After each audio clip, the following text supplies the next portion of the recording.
Brilliance Audio presents At Home in Wishing Bridge by Ruth Logan Herne. Performed by Aaron Bennett. Lay a hand on her, and you die. Thea Anastas had once heard an expression about blood running cold. Now she was living it in a run-down shack that brought back far too many terrible childhood memories. Goosebumps dotted the nurse practitioner's arms. An adrenaline rush pumped her heart into an angry rhythm. She wasn't sure if she should lock eyes with the aged dementia patient facing her with a knife or ignore her completely.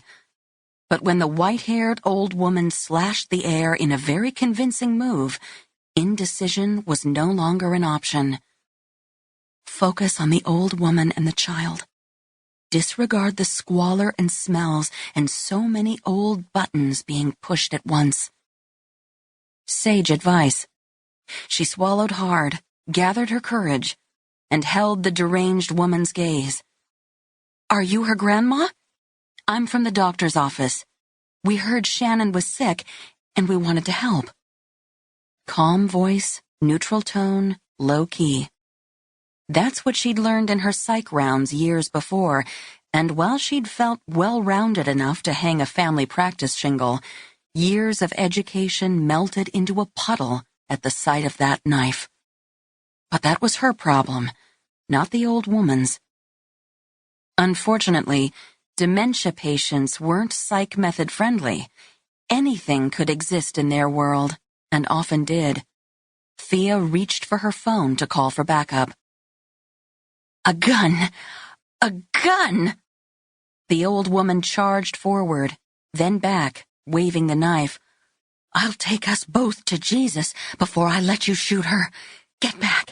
Get back!" Like a scene from a Stephen King movie, the old woman let out a howl, arm raised, knife gleaming. "Stay calm. Don't look at the knife. Pay no attention to the knife." An impossible task when she'd met knives before in South Philly. Squalor, too. But that was a long time ago. She drew a breath through her nose to calm her racing pulse. "A phone, Mrs. Willoughby. Just my phone to call the doctor. Shannon's sick, remember?" For a few seconds, Thea thought she'd broken through the addled woman's haze, but the knife slashed once more. The longer days of spring offered oblique light from a west-facing window in the hills of Wyoming County, New York. It backlit the old woman, but the angled glow put Thea at a disadvantage. She reached for her phone again and took a step back. "You go! You go! You go!" She couldn't leave a child in these circumstances, but angering the old woman further could make things worse.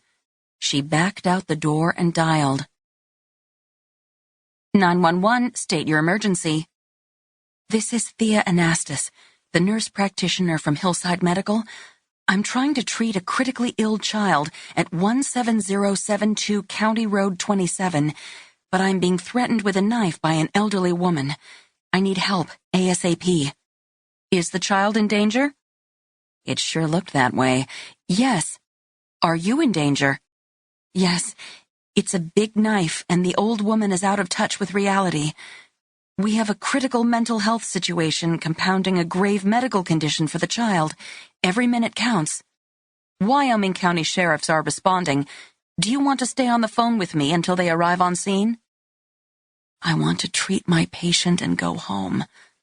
She didn't give voice to the thought. She tried to peer through one of the windows, but the sun's glare made it impossible. "No, I'm going to try to talk her down. Again." She'd no sooner hung up the phone than it buzzed with a text from Darla, one of the Wishing Bridge EMTs manning the volunteer firehouse down in the village. "Try singing Amazing Grace. It's Dottie Willoughby's favorite." Nurse practitioner killed while singing hymns.